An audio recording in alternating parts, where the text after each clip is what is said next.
أعوذ بالله من الشيطان الرجيم. بسم الله الرحمن الرحيم. يا أيها الذين آمنوا عليكم أنفسكم لا يضركم من ضل إذا اهتديتم إلى الله مرجعكم جميعا فينبئكم بما كنتم تعملون. سورة مائدة آيات نمبر 115. يا أيها الذين آمنوا أي د ایمان خاوندانو علیکم انفسکم ورتاسو باندې د خپل ځانو حفاظت دی. لا یضرکم ضرر نرسی تاسو لره من هغه څوک ضل چې گمراه شي اذا اهتدیتم که تاسو په هدایت واست. الی الله مرجعکم یوازې د الله تعالی طرف ته تاسو واپس تلل دي جميعا د ټول. فینبئکم بیا به هغه تاسو ته خبر درکړي بما په هغه کنتم تعملون چې تاسو یې عمل کاو. د دې آیات د مخکنیو آیاتو سره مناسبت دا دی. په مخکنیو آیاتونو کې الله عزوجل مؤمنانو ته د کافرانو یو ډېر لوی قبیح او خبیث عمل وشو دی چې د دوی طبیعت او مزاج دا ګرځېدلی دي چې کله دوی د الله تعالی د دین طرف ته هغه کتاب ته چې الله تعالی را نازل کړی او د رسول طرف ته را دعوت کړی شي نو دوی یو غیر معقول بے اصل دلیل پیش کی او دا وایي چې موږ لره هغه څه کافی دي چې په هغه باندې موږ خپل پلرونه پیدا کړي.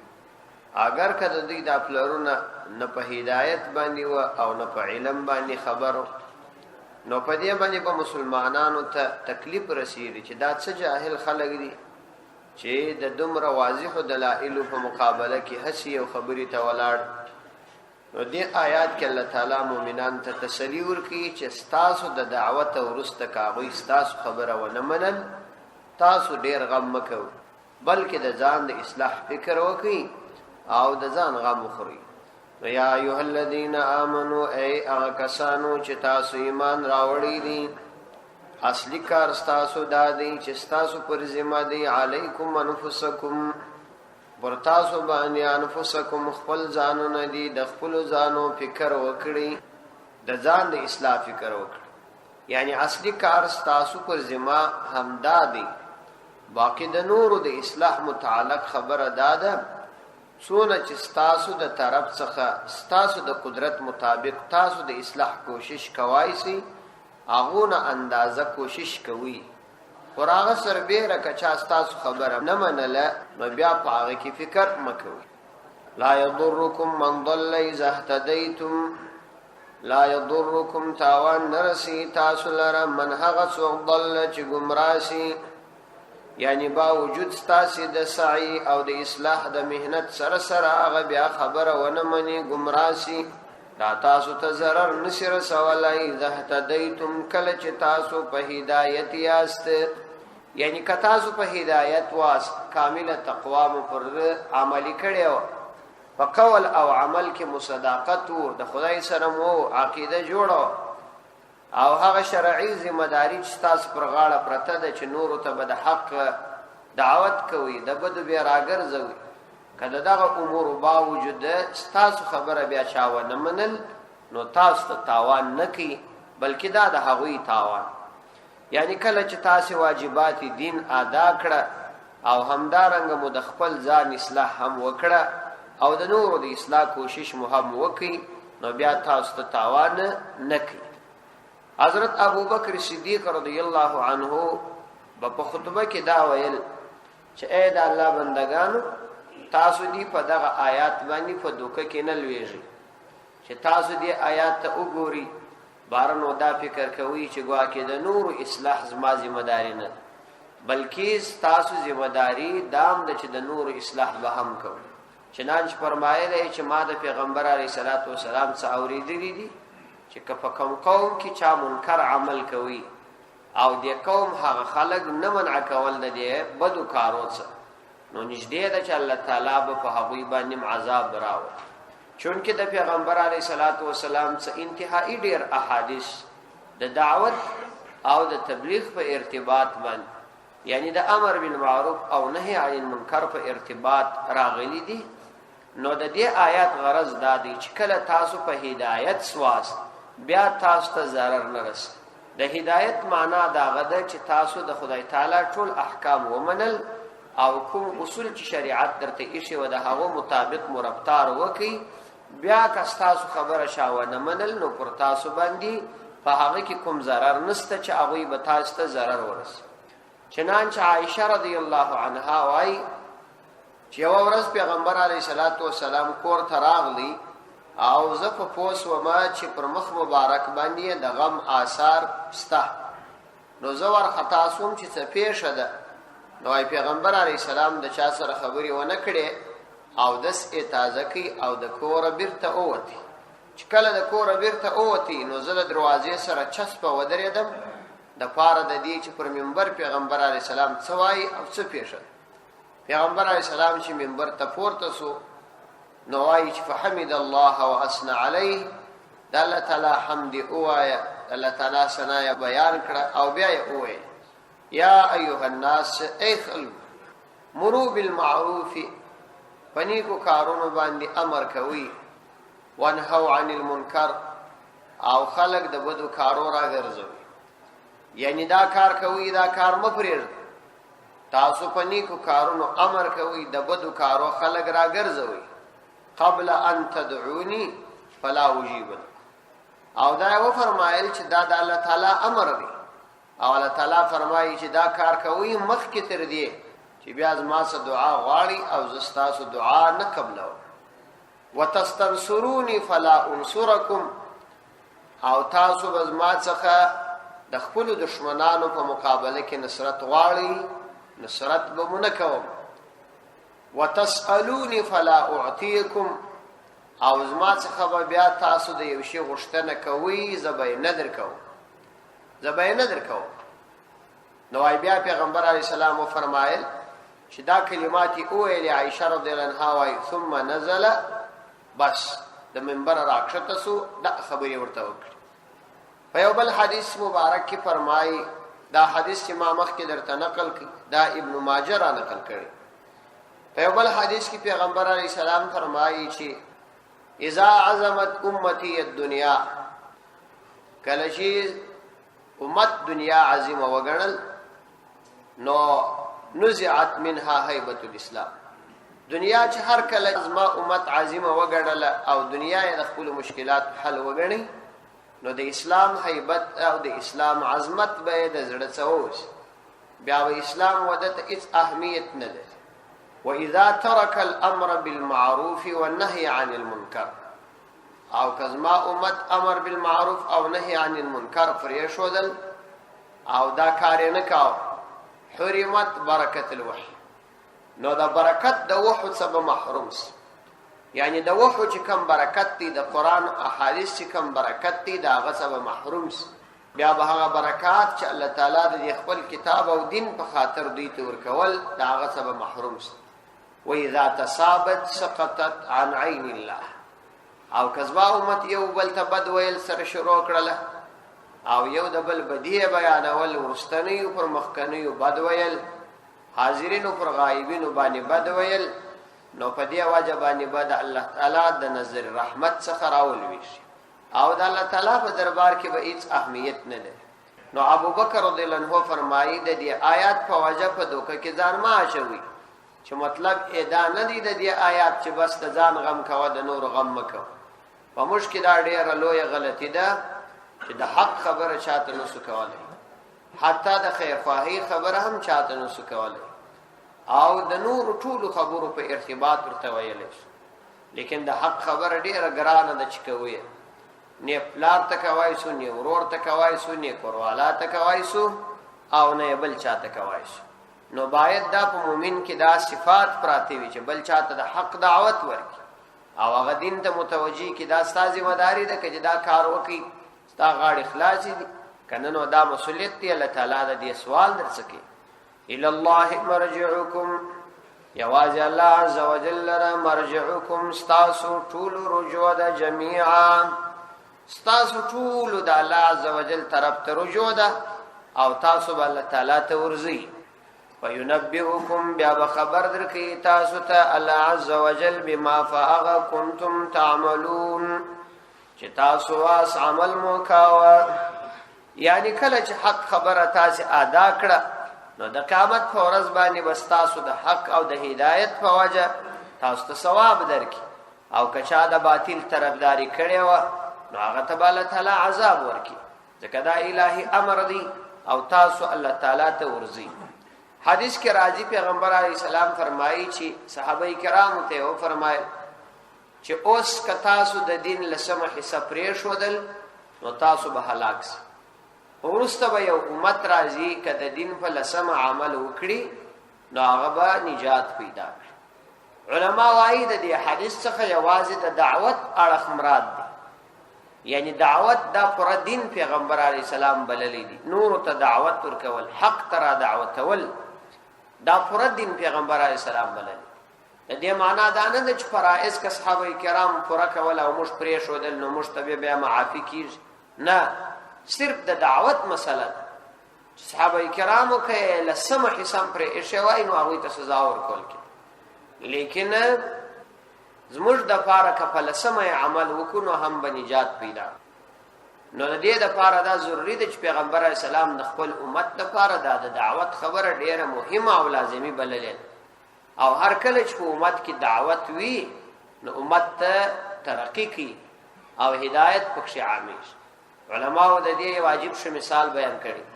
وای شیطان همیشه د دعوت مقابله کوي او شیطان د خلوت مقابله نه کوي. شیطان د خلوت مقابله نه کوي، شیطان همیشه د دعوت مقابله کوي. دا خبره شو فهموي. هر هغه څوک چې دعوت کوي خلق دین ترابولي د هغه کس مخالف دي، او هغه څوک چې خپل انفرادي عبادت کوي یو کوټه باندې نه وتلی او څه کسان باندې راټولي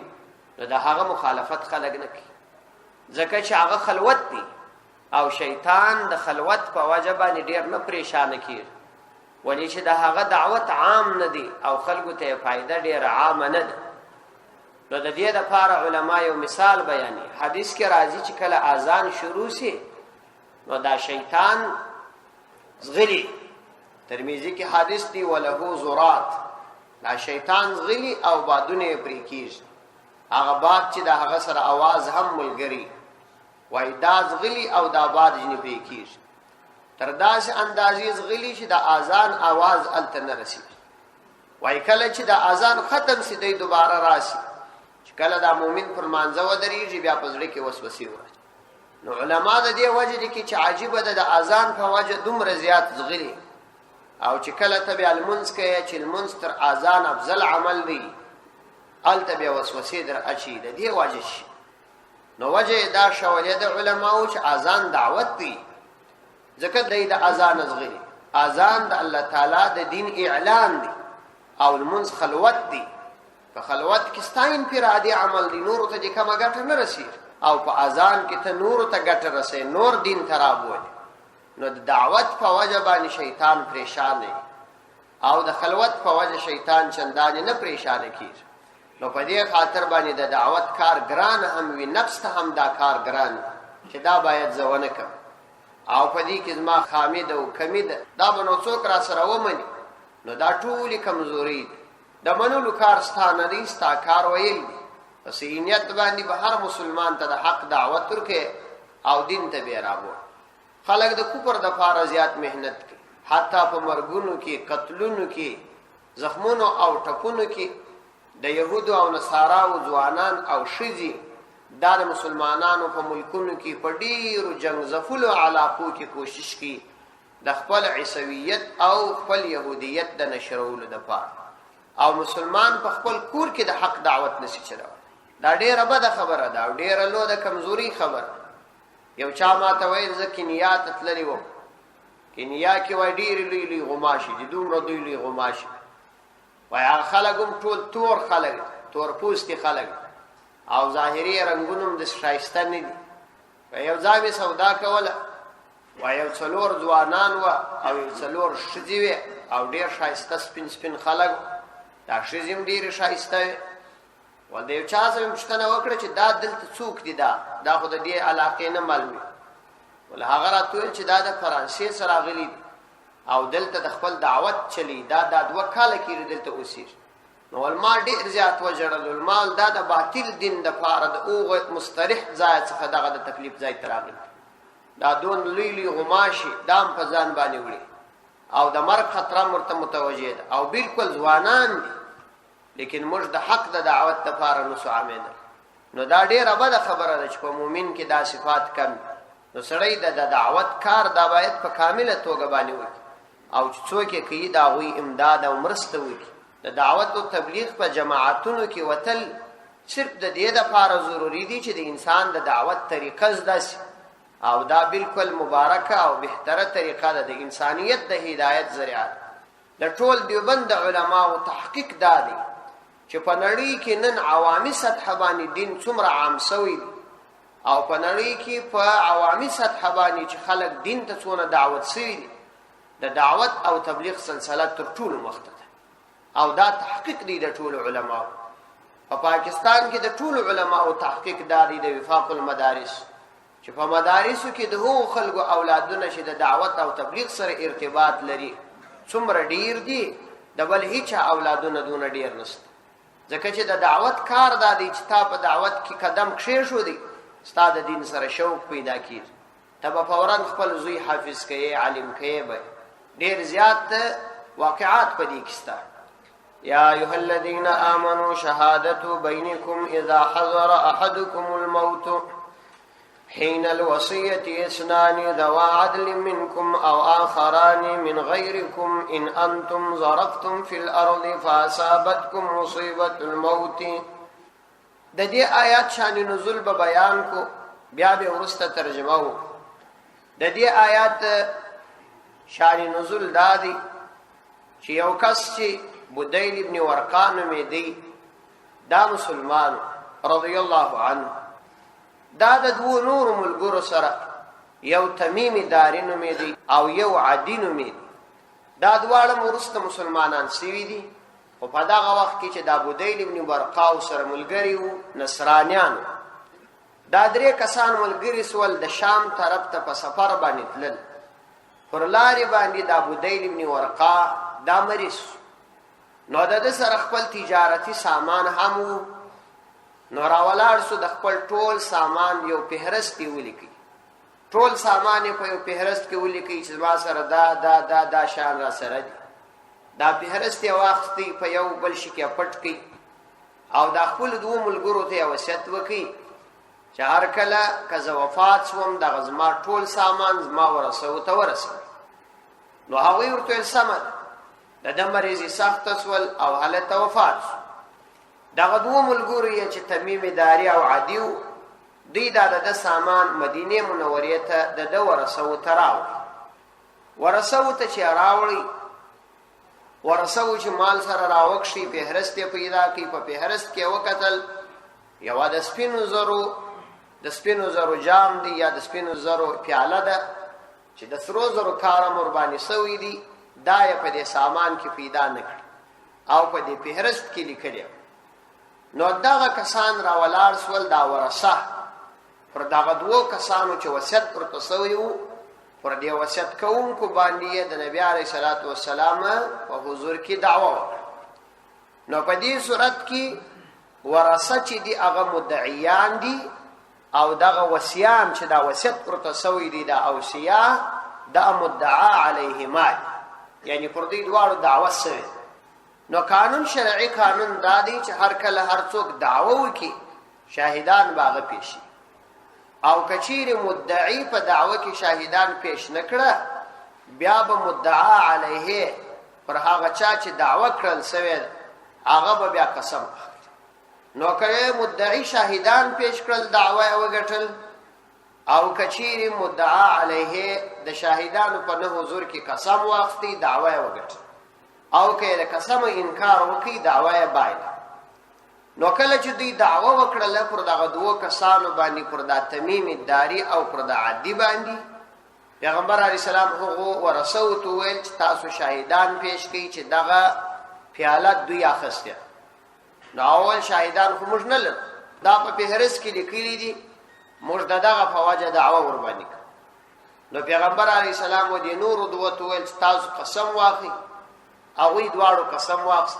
چې پیاله موږ نه دلیدلې نو قسم چې واخیستې دعوه حل شوه څه زمانه بعد په مکه مکرمه کې دغه پیاله د یو تاجر سره پیدا شوه چې پیدا شوله د هغه څخه پوښتنه وسول چې دا چیرې وه هغه ول دا پر ما باندې تمیم الداري او دا عدي دې خرڅ کړه نو دا چې خرڅ کړله دغه ورثه بیا راله پیغمبر علیه الصلاة والسلام ته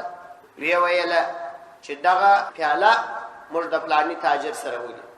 هغه دوه کسان بیا حاضر کړل سول هغوی ته وویل سول چې دغه پیاله خو د فلاني تاجر سره دا د لیدل سوې ده دې کې څه وایاست هغوی ورته ویل چې پیاله موږ د دغه میت څخه چې دا وفات سوی دی د دې څخه موږ رانیولې موږ د دې څخه رانیولې ده بیا موږ خرڅ کړې ورثو د دې څخه انکار وکړي چې یا تاسې نه درانیو اوس دعوه برعکس وه په دې صورت کې اوس دعوه هغوی کوي د رانیولو او دغه ورثه منکرین دي د رانیولو خبره د مخکني صورت څخه برعکس واوښته اوس مسله دا ده چې دغه دوه کسان چې د رانیولو دعوه کوي دوی به شاهدان پیشي نو پیغمبر علیه الصلاة والسلام هغوی ته وویل تاسو شاهدان پیش کړئ نو په دې صورت کې مخکې خو هغه کسان ورثو دعوه کول اوس دوی دعوه کوي نو دوی ته وویل چې تاسو شاهدان پیش کړئ نو دوی شاهدان نسوای درلودل ورثو ته وویل دا ورثه چې دي دا هم په یوه صورت کې دعوه کوي او په بل صورت کې منکرین دي په دې اعتبار چې راواخې چې د دا پیالې دعوه کوي نو دعوهګیره دي او په دې صورت چې راواخې چې د هغوی د دې دعوې څخه انکار کوي نو ورثو ته دا وویل سول چې تاسو قسم واخلئ ځکه هغو شاهدان نه کړه پیش نو خو اوس دغه منکر کس به قسم اخلي نو دا ورثو څخه دوه کسان راولاړ سول شاهدی ادا کړل چې زموږ دا علم دی چې دغه شی دوی نه دی رانیولی او دا د دې میت دی نو کله چې هغو شاهدی ادا کړه پیغمبر علیه السلام د هغه پیالې قیمت د دوه کسانو څخه واخیستی او دې ورثو ته یې ورکړه په دغه را روانو آیاتونو کې الله تعالی دغه بیاني او په دې کې زیات مسائل هم دي ترجمه هم لږ ګرانه ده شور ته متوجه سي یا ایها الذین آمنو اے هغه کسانو چې تاسو ایمان راوړی دی شهادت بینکم شهادت شاهدی په کار د بینکم ستاسو تر ما بین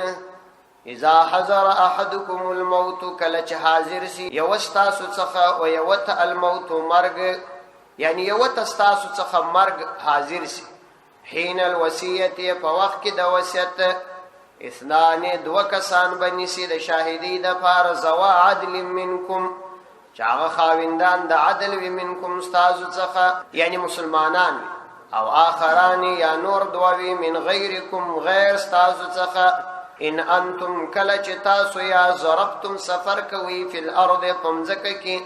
فاصابتکم مصیبت الموت او ورسیږي تاسو لره مصیبت الموت د مرګ مصیبت دا الله تعالی عمومي حکم بیان کی چې تاسو د پاره مستحب او بهتره خبر داده چې کله تاسو کې یو چاته مرګ حاضر سي نو هغه د مرګ په حالت کې چې مرګ ورته حاضر سي نو هغه باید پر دی وصیت باندې دوه کسان شاهدان ودري یعنی شاهدی ضروری ده او دا دوه کسان باید عادلان عام خبره ده کدا تاسو څخه وي یعنی مسلمانان وي او آخران من غیرکم یا دوه نور وي تاسو څخه نوي یعنی غیر مسلمانان کله چې تاسو تک کوي په الارض پمزکه کې سفر کوي او تاسو ته ورسیږي یو چاته په تاسو کې مصیبت د مرګ اوس د دې څخه شرعي مسله دارال چې پر وصیت باندې شاهدان درول دا واجب او فرض نه دي البته افضل او مستحب خبره او بل دا چې دوه کسان هم ضروری نه دي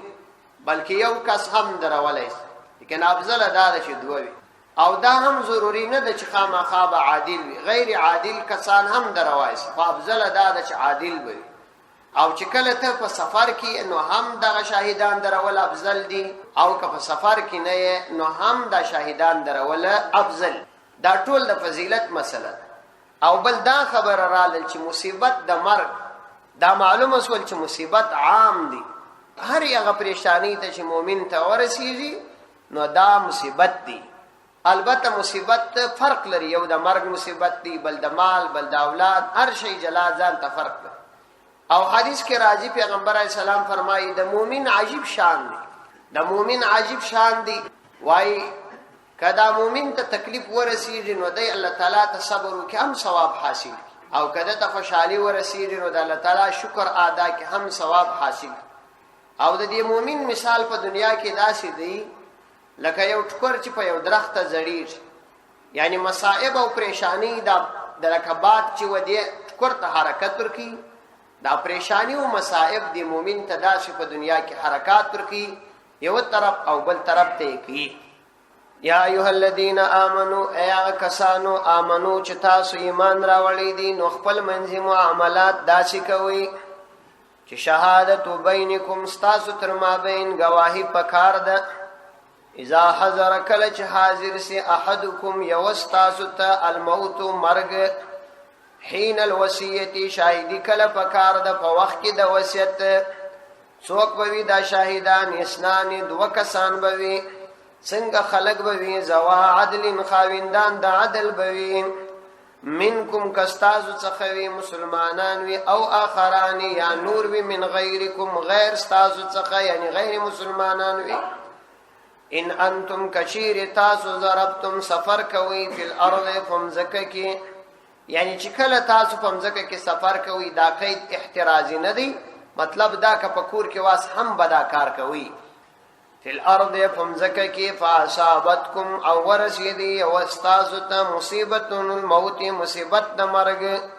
یعنی دا نه لازمی چې خامخا به د شاهدان په هغه وخت کې قائمه چې تاسو د مرګ حالت راورسي، بلکې وختیم شاهدان درولای شي، په وخت کې د صحت هم درولای شي، خو دغه وخت بیخي ذریت پرته بیخي. فاصابتکم ورسیدی یو استاسو لره مصیبت الموت، د مرګ مصیبت، نو په دا وخت کې به تاسو راولاړېږي، دغه کار به کوي، یعنی دغه ټول امور واجبات به تاسو پوره کوي. تحبسونهما من بعد الصلاة فيقسمان بالله إن ارتبتم لا نشتري به ثمنا. اوس الله عز وجل هغه واقعه بیانې چې دا دعوی صورت دی. تحبسونهما، تاسو به راګرځوي، هما دوی دواړه،